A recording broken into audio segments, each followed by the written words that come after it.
Welcome, everybody, to another episode of Hardin Local Weekly. Glad to see everybody here on October 14th, shortly after 1 p.m. Get everybody on. Hey, guys. Hello. Glad to see everybody here. What's up? Hey, we have Brian Walker here today, who's going to be our special guest, which we'll get into that shortly. And we also have everybody else. I'm going to let everybody do a quick, and when I say quick, just kind of, you don't have to talk super long, just for a minute or so about something that you enjoyed that you did in the past week in Hardin County. And we'll let you start, Brian, since you're our guest. Unless you need a second to think, and then we can. I didn't know I was going to be asked. Basically, just kind of had a quiet week. A lot of stuff here at work, but at home, just pretty quiet. And got a lot of fall decorations put out. My wife was pretty excited about that. So that's great. What about you, Nate?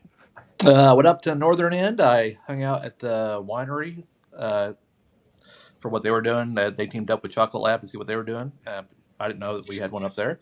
My first visit to the Vine Grove Pumpkin Patch. I got a video of the tractor, and I liked it. It was neat, very easy to get to. And then went back to Radcliffe that night and went to our friends at the Haunted Theater. Paula Boutwell, they put the ring of shame on me and Courtney so they didn't scare us to death. So we survived because I'm not a very scary person. Mickey's not so scary. He's too scary for me. So. But it was fun. The actors enjoyed I think everybody worked there enjoyed what they did. Everybody that we met had a great time. So it was great theater. I love the animatronics. I love the workers. Popcorn for $2. So it was a fun night. That's great. Yeah, I went to downtown on Friday. Met up with some friends. We went to Hub House, and then we went to Impello's Aries, and we even stopped by BDT for a few minutes. So that was a fun Friday night. What about you, John? A couple of things. Did the record shop, picked up a couple of records at the new record shop, and had the art show at Flywheel. So that was a fun time. Sold quite a few shirts and some paintings. So that was a really good time. Had a good reception for all the artists that showed up for that. That's great. What about you, Scott? Just spend time with family. They have a busy schedule between music and arts and all that stuff. So we just kind of chilled out. That's great. Sounds like everybody had kind of a chill weekend. Well, we'll move on and have a conversation here with Brian. I brought somebody on the stream that I'm about to bring on to introduce him. We got Mr. Grudge Tall. Hey, good afternoon, everyone. It's good to be here today. Yeah, thanks, Phil, for the invitation and all the crew here. It's good to see all of you. My job today is to introduce one of our newer employees here at Hardin County Government. And I'm telling you, we are excited about it. I'm out in the community a lot, hear all kinds of good stuff. And, the negative stuff we won't talk about. But no, there's really hadn't been any other than Quixie listeners have been a little bit upset, but that's to be, it's to be understood. But yeah, very excited about Brian. Brings a wealth of knowledge, years on radio, and all kinds of other life experiences and other jobs that he brings. And so we're very excited about this. And of course, some of the goals that we have here at Hardin County Government is to increase transparency, increase communication, and part of that is education too for all of our citizens in Hardin County of what kind of things are going on in the county and what are we doing with our tax money if we want to get right down to it. And so these are important, and Brian is going to take us to even a whole new level. We've been working on it for several years now and pushing up into one of the metrics and I'm kind of a data guy, so I kind of look at some of these things. But one of the things that we look at is Facebook and how many followers we have in just 3 weeks. Okay, and Brian, he can brag some about it, but I know it's been kind of a joint effort with several departments and how he's been able to reach out to other departments here and say, hey, if you've got something going on or something that we need to talk about and communicate with with Hardin County, then let me know. And so he's gotten some good input in that. But in just 3 weeks, for instance, we've increased our followers up to 400. So that's a pretty impressive thing, especially since Brian is really just onboarding still learning about Hardin County government and what we do here. So he's been going around all the different departments and understanding more and more about what they do, what their needs are, how they need, as far as communication, how can we do better? And so already just all kinds of positive things. And so I really can't say enough positive about Brian. We just support him fully, and he's just a great addition to our team here at Hardin County Government. Thank you. That's great. That's a great introduction. We'll go ahead and move Brian over here front and center. Excuse me, y'all. Let me take a drink of water for you. All right, Brian. I want to start with a few quick, easy questions for you, icebreakers. Sure. What's your morning routine now that you don't have to be on air at, what time was it, 5 a.m.? No, we started the show at 6. So, yeah. Still. Has it it's changed about much, or you still do the same way? It's about a 2-hour shift. Instead of getting up when I did, I get up about 2 hours later. But still, the rest of my morning is about the same. Instead of starting a show at 6, I start here in the office at 8. So it's my sleep cycle's a little weird. I'm still waking up kind of on my own some mornings, and I look at the alarm clock and go, ha ha, and I go back to sleep. So That's great. That was my next question. Who wakes up first? You or your alarm clock? I still usually, I don't know, I always kind of wake up in the middle of the night and look at the clock, and I think it's just a paranoia about being late for work, because when you do what I did for so many years, you really can't be late for work because there's a live radio show. So there's always been this little built-in paranoia in the background. But my wife actually gets up before I do. So sometimes I'll hear her, but she's actually pretty quiet. And she'll sometimes get up and get ready and leave, and I won't even know she's gone. So I usually wake up with the alarm clock, but then I go back to sleep. Gotcha. Over this past month or so, 6 weeks or however long this has been going on, what if your life had a theme song, what would it be? Oh, I'm a music guy, and I can't come up with something off the top of my head. I don't know the answer to that, quite frankly. And I've been thinking about it since you sent me a couple ideas on what we might talk about. But Yeah. I'm kind of listening to a lot of music I haven't listened to in a while because, not working in radio, I can just play what I want to play. So I've been revisiting a lot of 90s alternative stuff. Something grunge, I'm sure. Whenever I think of 90s, but it's not really 90s. To me, it's 90s, like Lifehouse. Oh, Six gosh, I Cycle love those Carousel things. or something Yeah, like that, yeah. could fit maybe. But your coffee order, has it changed, or do you still pretty much drink the same thing, or do you drink coffee at all? Never been a coffee guy. I don't know why. I tried to like it. I don't have anything against it, but after I got on a diet several years ago, because my doctor goes, "Hey, you're diabetic, lose some weight real quick." I started drinking unsweetened tea. So if I want a caffeine kick in the morning, I don't even do it every morning. It's unsweet tea. Mm-hmm. Oh, that's interesting. I drink either an energy drink or an iced coffee, even when it's cold out. I can't do the hot coffee. I don't know why. I'm not a hot drink guy, really. I mean, tea occasionally, like some green tea with a little honey in it, but that's a wintertime thing. Mm-hmm. So I kind of split up these questions into to review a little bit about, your past at Quixie, and then we'll transition into your county government, and then Sure. just a couple personal reflections, closing connections. Sure. So we'll kind of just move through there.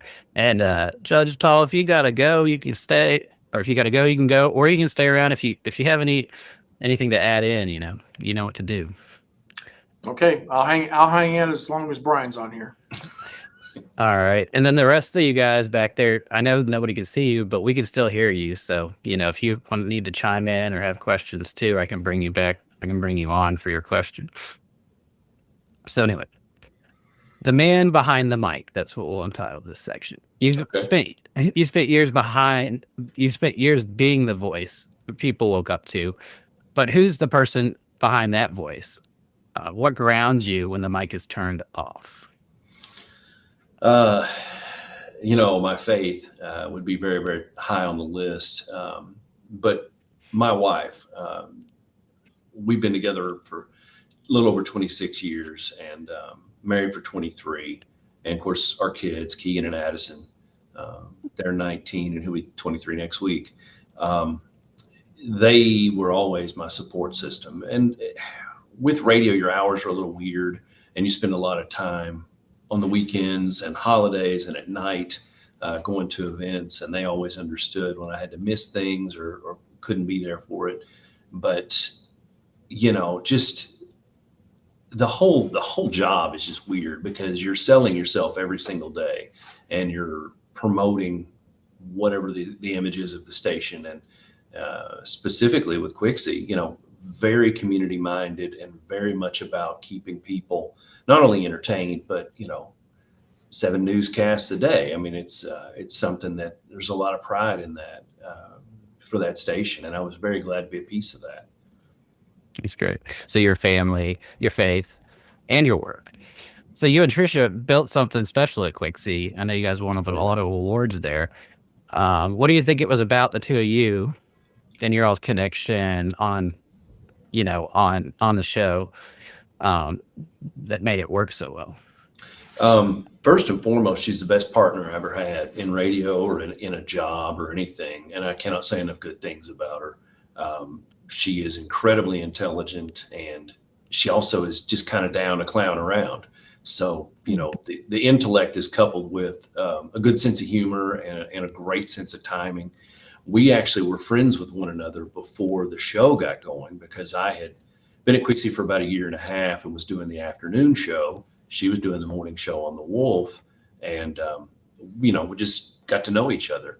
And we're in the same age bracket. She's younger than me. We've both been married to our folks about the same amount of time. Our kids are the same ages and went to the same schools. She's a Christian too. So we had a lot to similar things and kind of in a similar place in life and things like that. So whenever the opportunity for us to become partners opened up 6 years ago last month, there really wasn't a learning curve for us to be able to banter and to talk. But we sat down in the very beginning and said, this has to be 50-50. This has to be a partnership. So, my name was in the front, but somebody's name had to be in the front and it was never my show. And I got to stress that, we had the success we had because it was the two of us together. Yeah, I tend to agree. I think that's great. Great way to explain it. So you guys did win. How many of the morning show awards while you were there? Was it 5 or 6? So we were eligible to win it 6 times because we had 6 full cycles of years in there. We won it 5 times. We were nominated 5 times. 1 year we weren't nominated and we did not win. And I want to, if you give me a second, I can explain. The pride that we have in that award is a little more than what people might think because it wasn't awarded by the community and it wasn't awarded by our peers. It was not even voted on by people in the state of Kentucky. So, and Nate can speak to this a little bit himself with journalism awards as far as writing, press awards. When you put your submissions together for the contest, you send those into your group. In this case, it'd be Kentucky Broadcasters Association. They then package that, send it off to another state. And then that group goes through and they end up picking their finalists. And then those get sent on to yet another state where of those finalists, they pick the winner. So 2 different groups of people in 2 different states that have never met us. They don't know us. They don't have a positive or negative experience of us. All they've got to base on that show is a series of photographs, a 3-minute sound clip, and a write-up explaining what the show is and what the concept is, and distilling a year's worth of audio content down to 3 minutes is possibly the hardest thing that I've ever done in my life. And Trisha put hours into that every year. She would make crib notes and say what we thought were some of the better bits. That's interesting. I wasn't aware of that. I knew it was Kentucky Broadcasters Association, but I had no clue that it was from, two different states of radio people. Yeah. So that does make it sound even more. Because impressive, if it's a guy in Bardstown and Bowling Green, and they're like, Mhm. oh, I like that guy, he's pretty great, but Mhm. probably wouldn't have worked in our favor if it was Kentucky, because people do know me. I don't know about that. But was there a particular moment, maybe a listener call or community event or story that you can think of off the top of your head that reminds you of this is why you like doing it so much? I can think of tons. Weirdly, two things happened in the same day.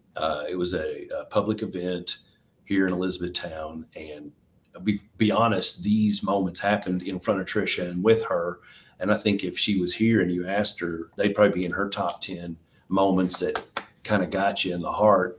And those things don't have to be emotional. They could just be fun. But we had a person come up and speak to us that had not been born in the United States, and English was not their first language.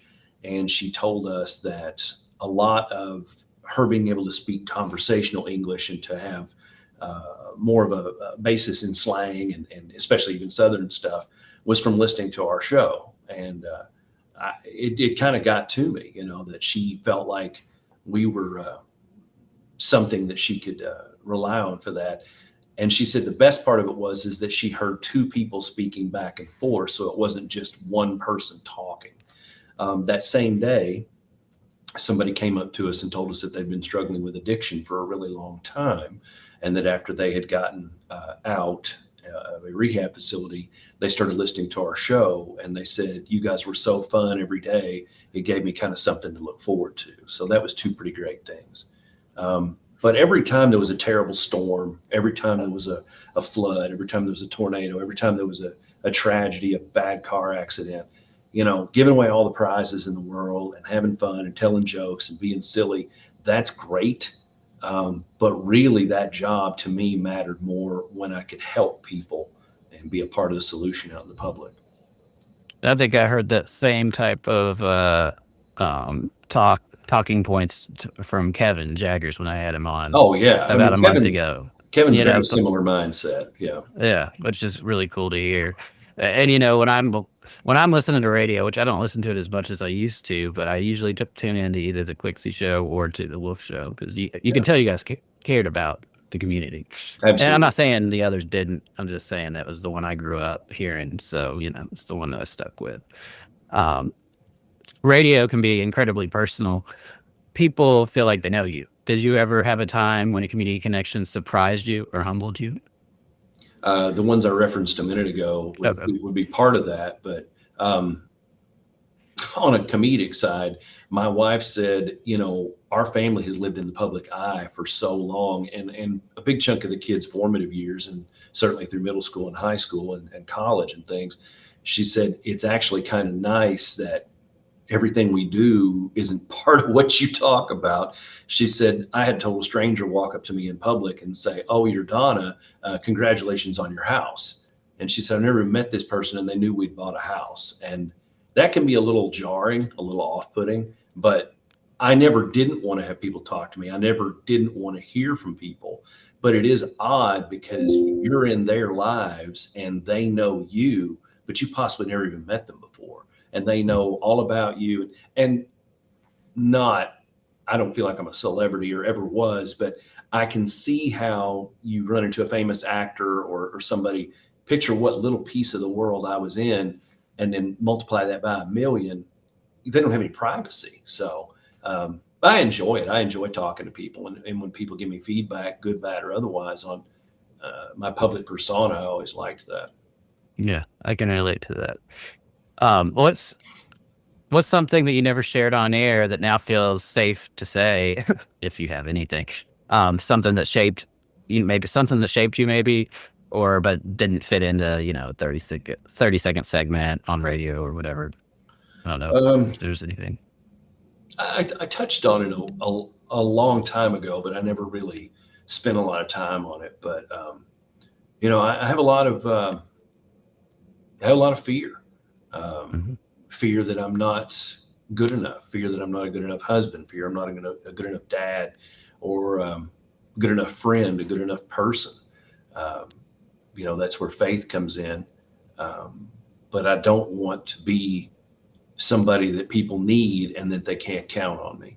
And I don't know, sometimes I just don't feel like I give as much back as I take from people. Yeah. I can understand that. I think I call it like I've been working on a journal for my own life story, and I think I called it imposter syndrome, something like that. That is a really, really good way of putting that. And there were days that I would come in and try to do the show, and in my heart, I'm in a bad place, not because of anybody, just, you just get those days. And sometimes it just is days and days of just like I'm faking my way through it. And the mic would come on and it was, hey, but in between those breaks, it was just, there's those days that you just pulling it through because you have to, And I think a lot of us do that. The more that I've opened up about those sorts of things, the more I've had friends or family say, hey, that's not that rare. Yeah. You just think it is because you never told anybody else. But thank you for sharing that. I think that can connect with some people that are watching. So let's move on to county government and kind of pivot away from your past into your future. You've been working, you've gone from talking about the community to working directly for it. What pulled you towards public service? What was the why behind this move? I think more of what I was talking about the importance of radio and the days that matter the most. I'm very comfortable being in the spotlight, but I'm also very comfortable kind of in the background and making things happen. And the job in radio, I think a lot of people are mistaken that show is all you do. That's really only about 50% of the job. There's so much more that goes on. And everybody that's on the air, especially in a smaller market like this, everybody has numerous other responsibilities and tasks and assignments and things to do. So I feel like where I'm at in my life right now, the positives I can bring by being a face for the community or a voice for the community and getting those information pieces out and those stories. And I think it really hit earlier this year when we had the terrible flooding and the devastation from that. We were able to get that information out on the air. And then as this opportunity came open, I reflected back on that and I'm like, I can be that guy in a bad situation. I've done it for a long time, but I can be somebody that can be counted on to tell those stories and to shape what happens and how people see it and how they view it and how they understand it. So I guess long explanation there to a very easy question. I just want to be able to help people, and I want to do those important things every day because this job is always important. Not that radio is not, but we're not giving away concert tickets over here. I understand. And I think you kind of answered my next question, which was how did your years of storytelling and connecting with people prepare you for this new role as communication officer? Well, I've done radio. I've done radio news. I've done a lot of social media. I also was in print journalism. And just as a person who's just a very, very natural curiosity anyway, I like to understand things. I think that you put all those pieces together, plus, I'm 54 years old.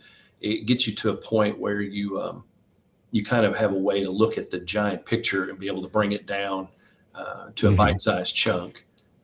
There's so many things that go on that it's impossible to explain it with 20 pages and photographs, but you need to dunce that down just a little bit. And I don't mean as make it unintelligent or for people who may not, that may not be coming out right, but you need to be able to just take that huge thing and get it down to a bite size. And that's something I think I can do, or if I got this much information, I can figure out a way to flesh that out. We had a little something come up about 2 weeks ago here in county government. It was kind of in passing. Somebody mentioned it, and I'm like, wait a minute, I want to know more about that. I think other people might. So I ended up writing up a bit of a story about it and putting some photos together, and the post just took off. But it was something. Which one was that? It was about a gentleman whose life had been saved by our EMS service. He'd had a heart attack 6 years ago, and the man was so touched by having his life saved. He still pops by EMS a couple of times a year. He'll bring them a small gift. And he talked about his faith and how he has a journal he keeps with thanks in it, and that those guys come up in his thoughts a lot. And that, it was just something that meant a lot to me when I heard it just as a person. And I'm like, other people need to hear this story. And there's enough bad things that happen out there. We're going to have those days there's a flood or there's a terrible natural disaster, a bad accident. We need to do those good stories. We need people to understand everything's not doom and gloom, and everything's not, why did this cost so much or whatever. So, yeah, that's so true. I agree. That's a great, and I'm gonna make sure I link that post to that story on our link tree, which is at hardinlocal.com, so people can read that. It's not there yet, but it'll be there later today. What does communication mean to you when it's not entertainment based, but governance, helping citizens stay informed and engaged? Is there a difference in your mind, and how? Because I know with the radio, part of your job is to entertain. I don't know if doing this now is entertain, if that's still part of your job, although it kind of is because you want to get people's attention. So there can be some entertainment in this, but that's not a principal driving factor, and that's not a focus or something that I'll concentrate on. But, again, not everything's doom and gloom. Sometimes there's just a nice story, and it could be entertaining. It wasn't us. It had nothing to do with us, but the sheriff's office had a very positive story about those cats last week. I don't know if you saw that. They went to serve notice on someone's home, and they found some kittens in there that needed to be rescued, and they have been placed into a situation where they've gotten their care and they're going to be adopted out. And it's a beautiful story. Not everything has to be a bad story. Of course, that again had nothing to do with Hardin County Government specifically. The part of this that is very interesting is I'm going to be just as much involved in things that go out to the public. It's just I'm going to be in the back instead of the front. So before with radio, here's Brian and Tricia, here we are, and here's this thing we're presenting. Now it's more of the government is the thing. I'm the guy presenting it, but you won't necessarily see my face, hear my voice, or even know that I'm the one who pieced it together or put it out or was involved in it. And if you see me on TV, or, it might be because something bad's happening. So I feel like this can be a fun thing, but that's not the priority for it. But yeah, definitely. I think a lot of people see, especially on social media, they see government posts or things like that, especially local government. It's so formal or distant to where maybe it doesn't connect. So I commend you on this, the one story, about the EMS, and I'm sure you'll be doing a lot more of that, because I think that'll help bring more people. Well, I'm working on right now. The jail is down in Glendale right now, and they're painting and they're doing some work on the fire department building there and getting that ready, not only just for day-to-day usage, but Glendale's got the Crossing Festival this weekend, and that's a huge, huge, huge spotlight and spectacle on one of our most beautiful places in this county. And I picked up on that, and I'm like, okay, this is something the public should see.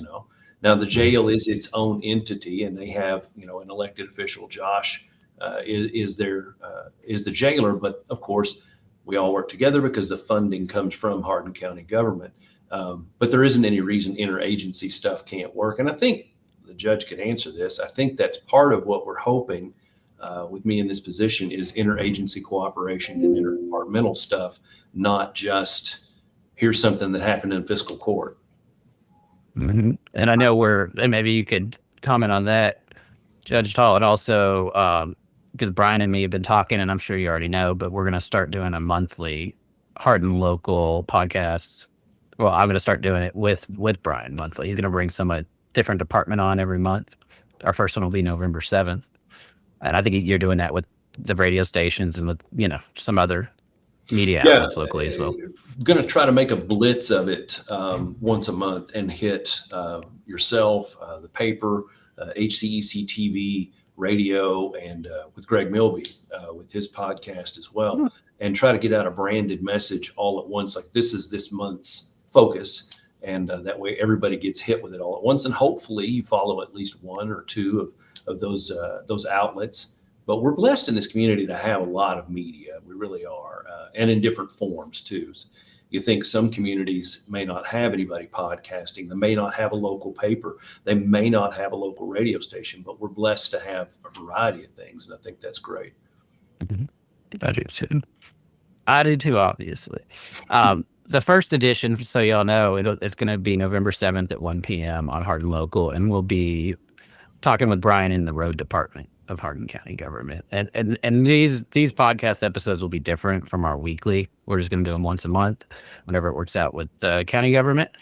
And we also would love to have E-Town or some of the other cities, join us on that day, after the Hardin County one, and go ahead and throw their information out there too. But anyway, let's move on to the last segment of this interview, and we're a little over time, so let's try to be as brief as possible. Sorry about that. I know that was my fault. No, definitely my fault. When I put the list of questions together, I was like, this is too many questions. But I like for people to get to know us, and our goal with our 1 p.m. Tuesday live stream is not to get the most viewers at 1 p.m. It's to get the most viewers throughout the week off all the recorded clips. So we don't mind going a little long. When you think about legacy, both on air and now in public service, what do you want people to remember about Brian Walker? Oh, man. That I wasn't a bad guy. I might not always get it right. I might not always be the easiest to get along with, but deep inside, I'm not a bad guy. That's good. I think that's what most of us want. I remember it was the news the other day. Somebody was interviewing, was it Trump? And he was like, well, maybe I can do some of these good things, so I'm not a bad guy. Or something. I think he was making a joke about it, but there's a little truth in every joke, Sure. Not trying to compare you to Trump or anything. Definitely nothing like him. As far as anyway, we're going to move on. What's been the biggest surprise about moving from a radio studio, from the radio over to the county offices? Or just like in the general, I don't mean just like the move, but has there been any surprises that you were surprised by? Not really. I was pretty sure of what this would be and what I was getting into, because I already was very familiar with county government. I've lived here 30 years, and being in the media as much as I have been, I try to stay informed. I try to understand. I'm getting a bigger, deeper knowledge of it now, because instead of only hearing it from fiscal court or from press releases or things on social media, I'm actually in those meetings. So instead of condensed down to, well, like I brought this up before, it's, if we're talking about something that might go on over several meetings, an hour each, and then be able to now put that down into, 1,000 words, it's different. It really is, but in a more informative way. I understand that. If you could, this would be the last long question. I got just quick, 4 or 5 really quick questions that are just one word answers. But I think this one's a good one. If you could speak directly to the people that have listened to you for all these years, what is it that you'd like to say to them now? Thank you. You could do anything you want to with your morning, and there's so much media out there now and so many things to do. The fact that anybody thought enough of me and Tricia together, especially, to want to spend some time with us, with our fun little local show. We tried to inform and entertain and give away prizes and be serious when it was needed. But thank you. It's flattering. Great. All right. Here's just for fun, as we're done. Favorite local restaurant for breakfast? Brian Walker and Donna Walker's house.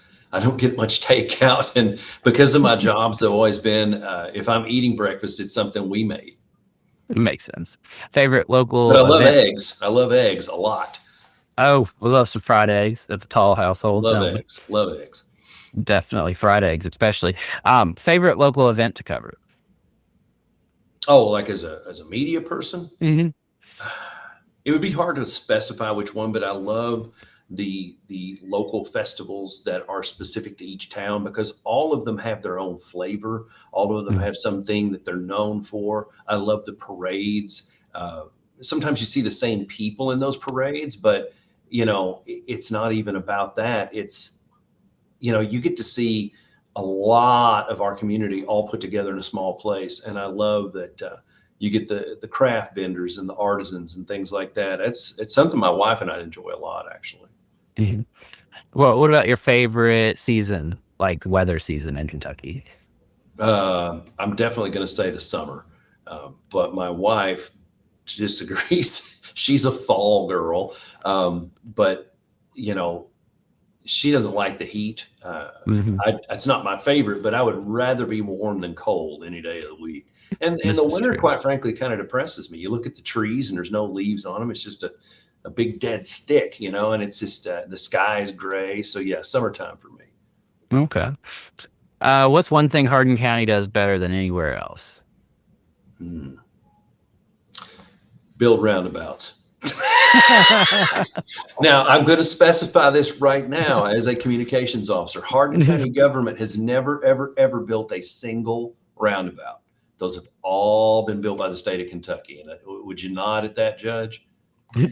I agree, and but I have no problem with roundabouts. I think No. But yeah, good or bad, they're here. But that's a part of this job. Somebody in county government said something the other day, and they're not involved in the fiscal court specifically. And they said, well, all these roundabouts we built. And I'm like, we didn't build any of them. And they didn't know that. This is true.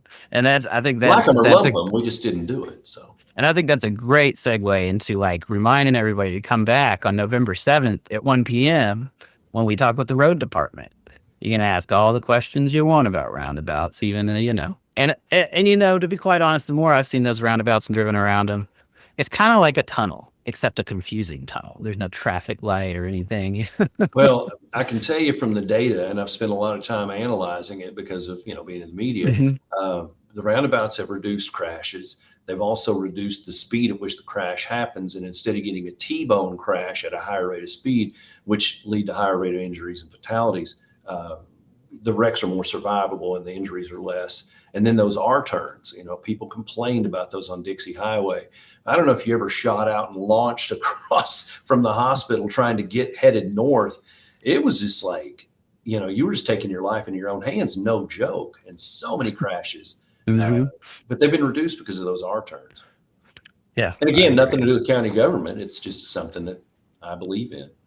Yeah, I get it. I'm trying to bring everybody else back on now. Sorry I took up all y'all's time. It didn't take our time. We still got time. But yeah, we thank you, Brian, for joining us, and thank you for having me. Judge Tall too, and we'll see you back, Brian, on November 7th. And like I say, you guys are welcome to stay or leave. I'm sure Judge Tall, I think you said you were going to leave after Brian was done, but it's up to you guys. We're going to move on to business news with Nate. Who are we? Okie dokie. Well, we have a lot to talk about. First, we're going to start downtown. The Mud Puddle Pottery Company will be coming to 23 Public Square. It bills itself as your new happy place to paint pottery.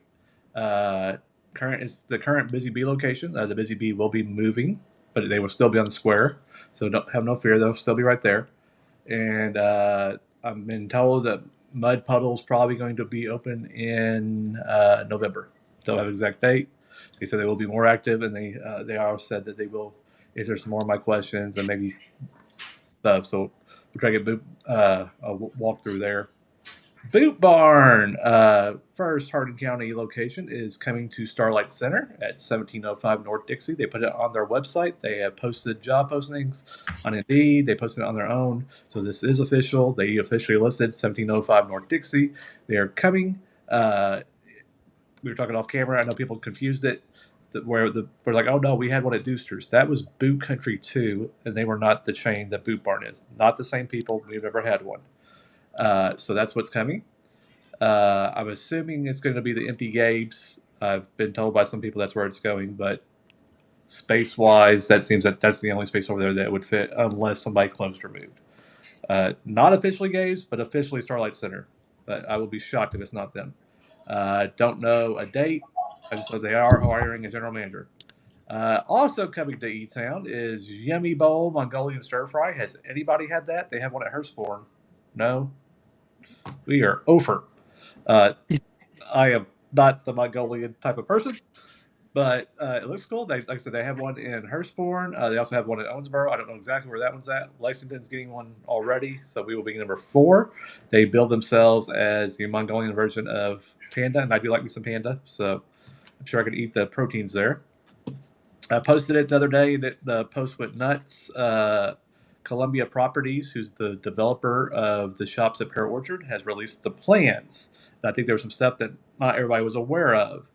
One, there is a coffee shop, a separate coffee shop, standalone coffee shop that's coming there. I can't point over there, but it's a little white spot next to the 2 green ones at the bottom right where the turn is. That will be a coffee shop. The 2 greens, one's almost a rectangle with the corner cut off. The other one looks like a square. Those are both available for lease. And then the larger one on the far right side is under contract. I don't know. I'm hearing rumors of Raising Cane's. Again, rumor, do not know. Nothing is confirmed. I've also heard the coffee shop could end up being 7 Brew. We are supposed to be getting a 7 Brew out by Cracker Barrel and Shoney's, so this would be a second, kind of like when we got 2 Dunkins at one time. And how we get like 9 Starbucks at one time, so who knows. Obviously, you have Publix over there. Next to Publix, so if you're looking at Publix, you'll see the right side if you're looking into it from the parking lot. There's one small white space there, and then, or I think that's going to be the liquors. They will have their own separate liquors, kind of like how Kroger had to do. Had to have exterior entrance. There's another green space available, and then a big green rectangle near the top left near Pear Orchard is a strip mall. Do not know how many spots are going to be there or who all is going there yet. But Publix, I may end up going to take another video out there pretty soon, but them and Kroger both are moving. Hey, before you go to your next one, you took this video and sent it to me earlier this week. Yes, out at Vine Grove Pumpkin Patch. That's when Courtney and I were out there. Vine Grove Pumpkin Patch was my very first trip out there. They said they've been up there for this is like their 3rd season. I recommend it. It's you can free parking. They have a couple of free things you can do. You can pay to do the bounce house. They have an obstacle course, which I haven't seen before. They have a slingshot, which I didn't see the rest of them have. Have some nice bakeries, pumpkin pies, other pies in there. But it's a small family-owned farm in Vine Grove, and I did that, and it was fun. It was very friendly. I enjoyed it. I have to be honest. That is a lot nicer than the hay rides I went on as a kid. There were no steps. You just had to just jump up there and splinters on some old wood. So yeah, that's a pretty good upgrade. Yeah, that's actual hay too. It's not just benches there. I do like this. Yeah, there were the few that I've seen the steps. I'm not even sure Roberts had the 3-level steps, and I was very impressed with Roberts this weekend over in Meade County. This was like the little video you sent me from J&H Farm and Winery in Vine Grove, which I don't even know if I knew this place existed. So it's on the Meade County side. Like you're literally in Meade County for like a mile or 2. Gotcha. Off Brandenburg Road. There's a big Is that sign a new out there. building? No, it's an older building. The parking lot looked older. The building looked older. I don't know what was there before. I'm not very familiar with that area. I just went out there because I'd never been out there, and somebody said that they were doing the chocolate pairing with the chocolate lab. So they had I took some pictures of the chocolates are shaped like wine bottles, which I thought was pretty cool. I didn't catch it in the video though. But I like the interior. I think it's very classy. They had lots of stuff for sale. They have a little kids play area called, I think I'll see it in a minute, but obviously there's all their wines and beer, or their wine selections, but I didn't stay too much long. But I liked it too, and I know that I already talked to Janine Washel, who's opening up the German American Cafe. She said she's actually going to contact them about a collaboration and try to get some of their wine in their restaurant, which is, I think it's great to see local businesses working together like that. I think it makes a lot of sense. And she says she wants to have local flavor, and well, there you go. Proctor Family Dental opened yesterday as of this taping, recording works. That's why I'm not radio or TV. You have no idea how many times I said, let's tape this. There are no tapes. It's film either. I'm going to go cut a commercial. Nobody cut anything. It's digital. Nope. So they are located at Suite 25 and the 555 West Lincoln Trail.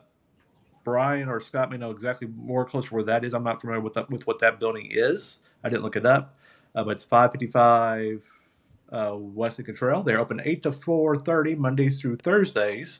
They can be called at 270-390-0006, and they list themselves as a Medicaid dental office, so that's good. One that's close to my house, I literally drive by it every day to work, is Kerr Care Landscaping and Garden Center has opened its new location. It's on 1415 Hodgeville Road, aka 210. That's why I said I pass it all the time. It's roughly half a mile past Dow Corning if you're coming from E-Town to Hodgeville. So if you're coming past Dow Corning, it's about half a mile on the right. If you're coming from Hodgeville and the southeast side, like I would be going to town, I'd pass up the country club, and then Kerr would be on the left before you get to Dow Corning. They have done a ton of work on that property. I don't know what was there before, but it's been I can't remember. a long time. I It thought looked like maybe some sort of a garage, possibly. that's what I was going to guess. It might have been like a personal garage, body shop type of They thing. literally started at the road and went up. I mean, they redid the drive and the building. It looks beautiful. It really does. Yeah, like I saw the sign go up. I don't think that was there before. I'm like, nope. I think I would have noticed that one. They're going to be open on Fridays and Saturdays in 2025. However, in 2026, they're going to go to expanded Tuesday through Saturday schedule. You can call Randy of Randy Kerr at 270-723-5323. Somebody who moved out of E-Town, Elizabethtown Overhead and Company Incorporated, also known as E-Town Overhead Doors, but I've always called it. They've moved out to 484 Strange Road in Hodgeville. They had their grand opening this past weekend. If you need information about them, 270-763-9121. I know that we've had a garage replaced by them several years ago. They might have been the people that put on my parents when they upgraded from the old pull-up to go in electronic.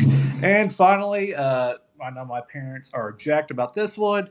If you go out Sunday across from that Menards light at a certain steak burger location, don't be shocked if it's open, because if they get cleared by the city, that's what day they plan on opening. I know they've already hired.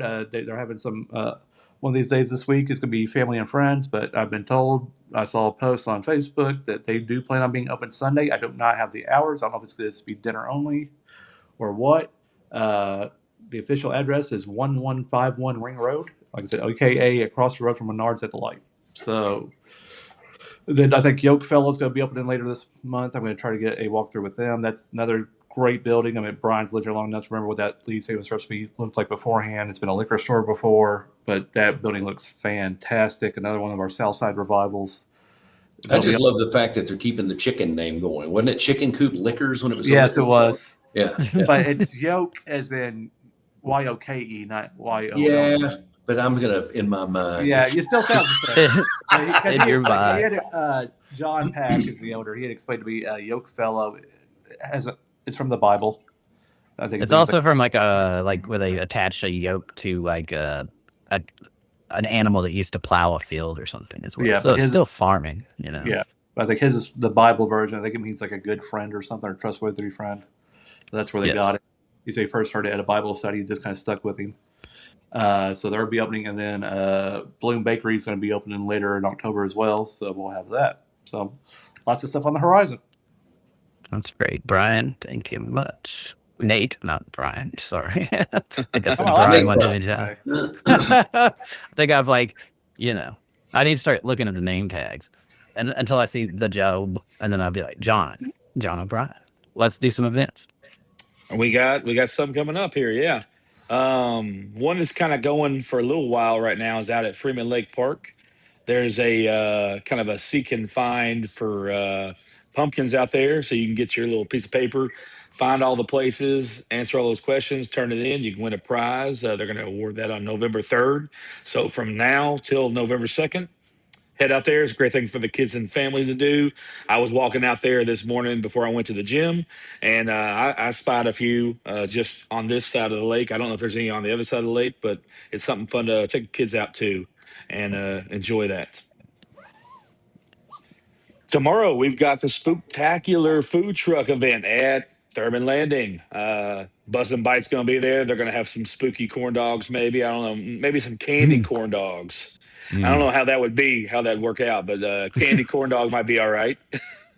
I mean, the I'd batter try is a it. little sweet. The batter's a little sweet. So, I mean, it's kind of like a candy corn dog already. But yeah. Well, I mean, kolaches are good. Yeah, So it's exactly. like a donut with a hot dog in it. Oh yeah, I had some at OMG Donuts. I love them. They've got a spicy kolache that is amazing. And if I can't get down to Bucky's, it's the closest kolache I can get in the area. Also, we got Way Back Wednesday at the State Theater doing a little ghost. So maybe the people at the Pottery. What's the Pottery named again, Nate? Mud Puddle. Mud Puddle. Mud Puddle needs to get down there. They got to do it. They got to get down there because it's tonight. I mean, Man, the visual It I'm works. getting right now. yeah. No ghosting though. You can't just get up behind somebody and act like you're helping them out with that pottery. Not allowed. Good to know. Also, sorry. All right. Friday, we've got a couple things going on Friday. A couple things. Halloween blood drive, United Way, 11 to 4. Head over there, donate if you can. It's always a good cause. The Bloom for a Cause at the Bridgerton Garden Soiree at the Haycraft, 5 to 11 p.m. Check that out. Free movie on the lawn at the United Way as well is that night. And the Addams Family, which is one of my favorite kind of. I don't know if it's got the original. Like, did they ever have an original movie, or is this like the remake? I think this is. I'll see if I can find it. I think it's Yeah. the one with. I don't do movies. I'm going to look it up. I don't Well, I think think it's I don't think it's the cartoon one. I think it's the. Okay. live- Sounds good. Sounds good. I don't think the OG black and white show ever did a movie, but the Munsters did a couple. So That's true. Yeah, that was always fun to watch that Munsters drag. Was there Dracula. they a had. live action Addams Family with Cher, or am I misremembering something? I don't remember. I don't think Cher. it's Cher. I don't think it's Cher. But Angelica Houston. yeah, and Christina Ricci was Wednesday, I believe, in that as Right. well. Right. Where is Very my- good stuff, though. We'll post it. also, We'll post the link on the Hardin Local once we find it. So. Sounds good. There's something called the OCT at OCT. I'm gonna plug this right here. So it's October birthdays at Otter Creek Tavern. It's something that has been happening probably for about 7, 8 years now. My father, Bo O'Brien, he's got an October birthday. My cousin Danny, or Uncle Danny, he's got an October birthday, and it's actually on Halloween. So they get out there with a bunch of people that have October birthdays, celebrate, take a picture.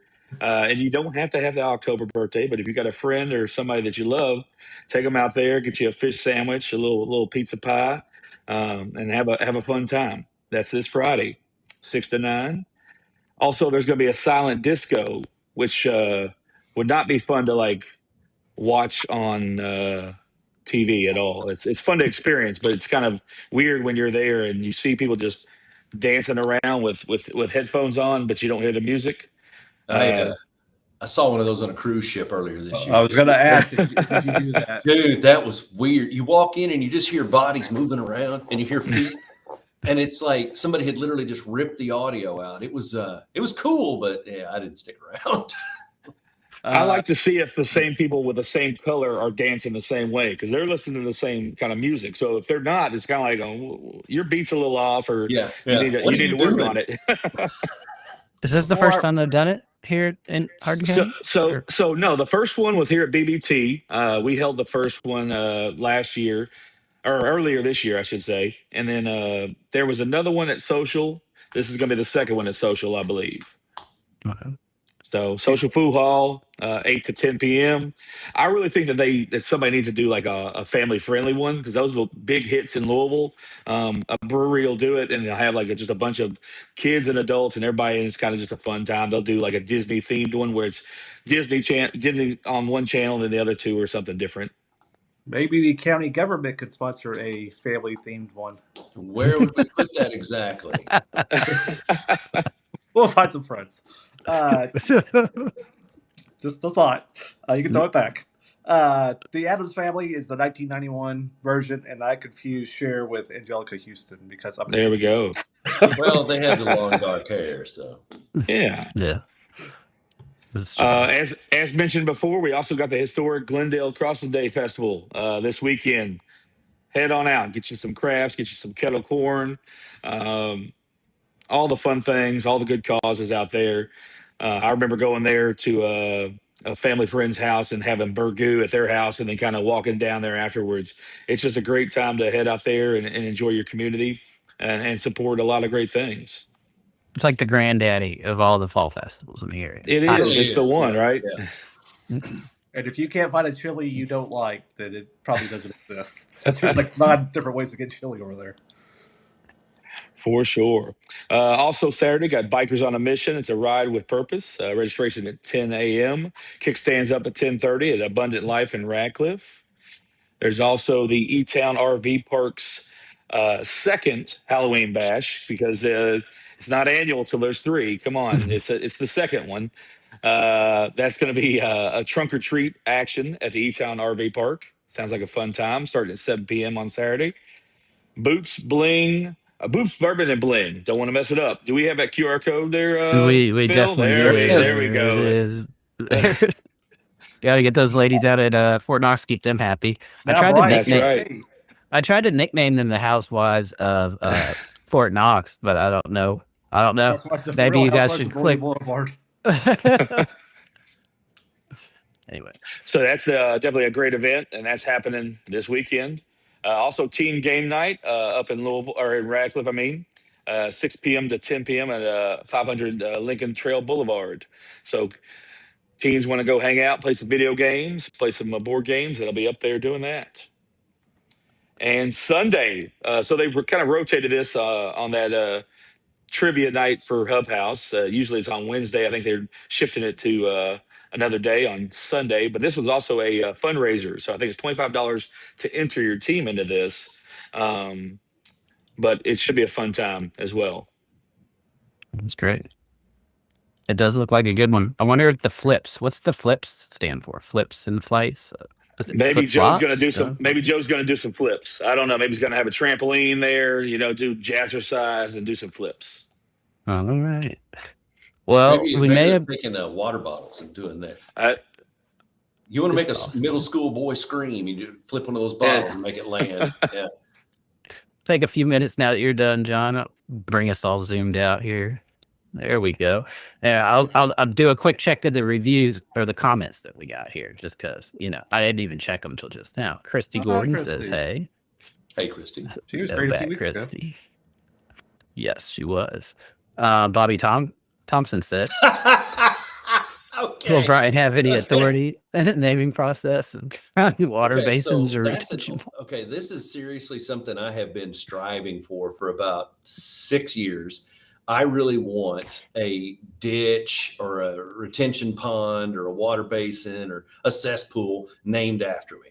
I don't deserve a street. I don't need a building or even an alley. I just like the Brian Walker ditch, and the closest I've gotten is Central Hardin High School's cross country team has a photo of me. And on signs, it says the Brian Walker Porta Potty Row, and they put these up at all their events in front of their Porta Johns. That's So, hilarious. I'm still looking for a ditch to be named after me. Thank you, Bobby. We might be able to help with that in the future. Big goal. Maybe not officially, but Oh, wait. Toshi said hi to everybody. And Connie Wade. If you don't know Connie, she's Steve Wade's wife out in Glendale. Great interview. We got Keith and Megan Call. This is probably my mom, if I had to guess, Megan Tall. I'm excited that more Hardin County citizens will have a greater understanding of their local government and how it runs and how they can be involved. That could be Dad, too. I can't tell. We got Karen Clark. I think this is about the time you were telling it, the viewers, thank you. I'm pretty sure this was her I response. know Karen a long time. She ran the shoe store across from my store in the mall. So yeah. Yes. And then we got Danny O'Brien stopped by. I've always enjoyed listening to Brian and Trisha every morning. Don't know either personally outside of radio, but considered them to be friends on the air. Liked everything about their show, other than Trisha says, and way too much. Everybody has crutch words. Mine's that's great. I've figured this out. I've watched edited enough of my videos to know that I say that's great about 20 times an episode. That's great. That's fair. That's fine. I do have 4 Halloween happenings this weekend. If we can real fast. Friday, there's a special needs Halloween party presented by the Radcliffe Parks and Recreation Department at Colvin. It's at 6 o'clock. You can call 270-351-4079. I haven't seen too many of those, so that's great to do that for those. That's that part great. of the community and in Radcliffe as well. CNC Portables Septic Service presents Halloween, great name, 5222 US 60 in Vine Grove, 5 to 7, free candy, costumes, lots of fun, and a nice little graphic. Victory Martial Arts is having, sorry, that was Saturday. CNC's is Saturday in Vine Grove. Victory Martial Arts is having one Saturday at 460 South Mulberry Street, 5 to 7:30. Free candy, music, games, called www.etownsbesttrunkortreat.com. So they're just throwing it out there and saying, you ain't touching us, and they'll probably beat you down if you tried. So because they know martial arts.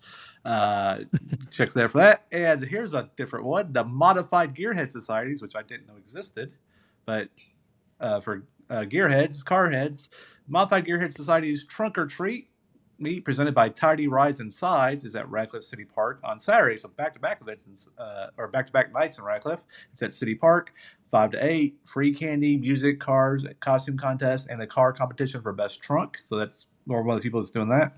So that's going on for 3 hours. So that takes care of everything going into Tuesday of next week. So lots of chances for people to go out and get your little gremlins to get candy this weekend. Great job, everybody. Before we jump off here, and we're only actually 4 minutes over, so that's a win considering. We definitely appreciate we definitely appreciate you guys that stuck around, and if you didn't stick around, we appreciate you too, and we'll help you come watch our clips throughout the week as we publish them, watch the segments that you're interested in, and maybe one day you can catch the full live stream, but it's not necessary if you don't have time. So go ahead and click on that QR code or scan it, or just go to hardinlocal.com. It'll take you to the same place. There you go. That's and great. It's our link tree, and all it does is it has it does have a downloadable PDF with the events we just covered, and then it has the YouTube live stream link, and we will be adding more to that over the next day. So we thank you guys for joining us, and we hope you join us again next week. And don't forget to join us on November 7th when Brian comes back with the road department. And if there's a pothole and you think it's a county road, but you maybe don't even know the difference between a county and a city and a state road, and you just want to understand more about that and getting prepared for the winter, and what you can do there, those are the sorts of things we'll be discussing with the road department on November 7th, which we'll make sure that you know about it if you follow us. So make sure you follow us on Facebook, Instagram, YouTube, TikTok, and all the others.